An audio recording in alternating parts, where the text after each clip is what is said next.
Bonjour et bienvenue dans cette nouvelle vidéo. Aujourd'hui, nous allons voir comment est-ce qu'on peut créer une fiche d'identification membre ici en Excel.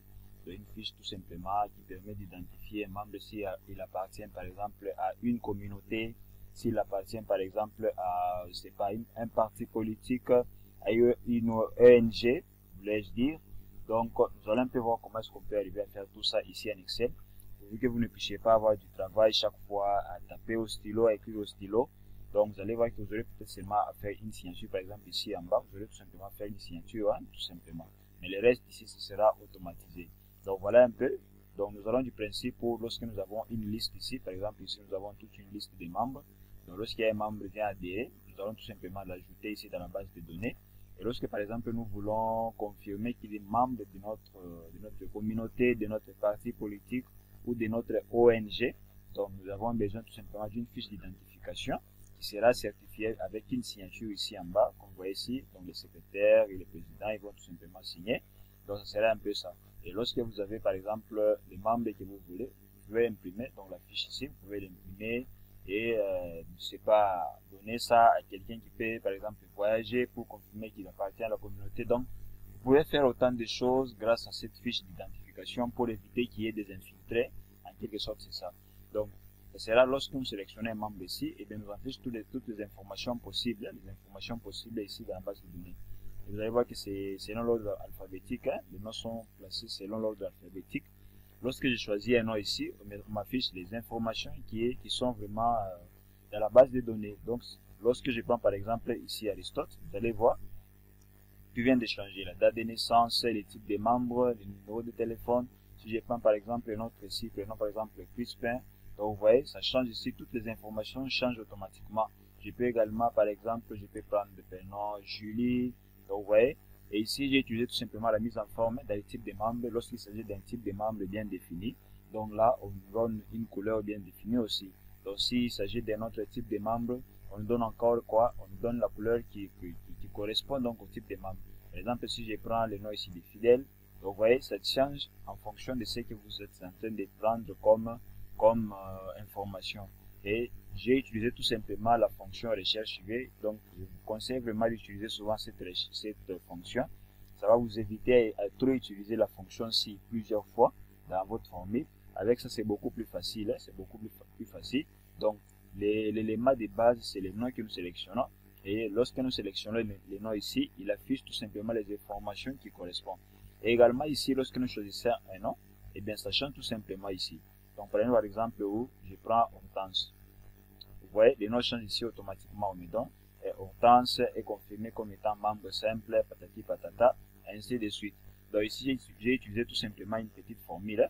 J'ai tout simplement récupéré l'information qui est dans notre zone ici, B4, et j'ai fait quoi?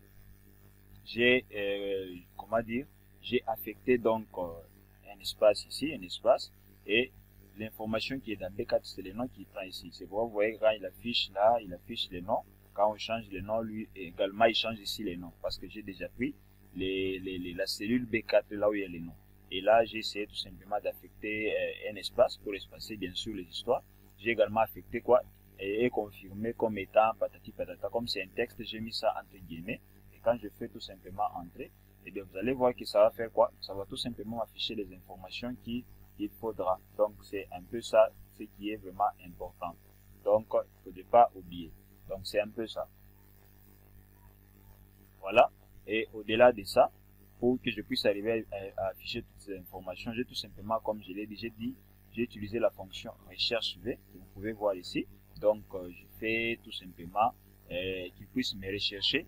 La valeur recherchée c'est B4. La valeur qui est dans B4 c'est le nom.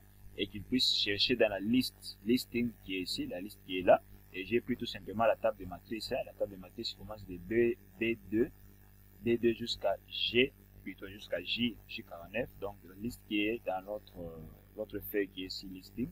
Et là, j'ai dit commence à prendre par colonne. Hein. Comme ici, il s'agissait de prendre l'état civil. L'état civil, c'est dans la troisième colonne, partant de la liste des matrices que nous avons pris. Donc il prend tout simplement ça. Et la correspondance ici, la valeur proche, c'est tout simplement qu'il puisse prendre la valeur. Attendez, je vous montre ici. Voilà, vous voyez, il y a la valeur correspondante la correspondance plutôt approximative, et il y a également la correspondance exacte. Moi, j'ai préféré prendre la correspondance exacte pour que nous ne puissions pas avoir des fausses informations lorsque nous voulons dégager donc notre fiche d'identification membre. Alors, j'ai préféré prendre celui-ci. Je trouve que c'est beaucoup plus mieux. Donc, voilà un peu les principes que nous pouvons donc utiliser. Alors, nous avons toutes ces informations ici et nous avons également le numéro membre, le numéro 21. Et si vous allez au numéro 21, vous allez voir que c'est Hortense qui est là. Quand je rentre ici sur le listing, je pars au numéro 31, je crois que c'est 31, c'est 34. Ah, 21, voilà. 21, voilà, vous voyez, c'est Hortense. Et vous voyez la date de naissance, le 5 septembre 2000. Il est né à Alicassi. Donc, dès que je rentre ici, vous allez voir que c'est ça les informations. Donc, comme vous avez lieu de naissance, il est né à Alicassi et la date de naissance, ça correspond. Donc, avec cette fiche des membres, c'est beaucoup plus facile de pouvoir détecter les membres, tout simplement, de pouvoir les faire identifier très facilement. Et ça va vous simplifier beaucoup plus la tâche. Vous ne devez pas vous casser la tête et écrire tout le temps avec les stylos. Ce sera beaucoup trop, ce sera vraiment peut-être ennuyant des fois. Et avec ça, tout est automatisé. Lorsque vous choisissez tout simplement un nom ici, il vous affiche les informations qui correspondent et confirme que les membres appartiennent à la communauté ou à un parti politique. Et ici, lorsque vous imprimez, vous pouvez mettre la photo passeport. Ou soit vous pouvez tout simplement mettre la photo automatiquement ici en Excel. Je crois que nous allons voir ça dans les vidéos qui viennent. Voilà pourquoi je vous demanderai vraiment de vous abonner massivement à notre chaîne pour ne pas rater les vidéos que nous allons publier. Donc voilà un peu ce que je voulais vous montrer ici en Excel, comment vous pouvez arriver à créer donc une fiche d'identification membre ici en Excel aussi facilement que ça, tout simplement en utilisant cette fonction ici. Je vous recommanderais vraiment de suivre la vidéo qui parle sur la fonction recherche V. Je crois que c'est en description. Je vais mettre le lien en description, vous allez comprendre un peu comment fonctionne un peu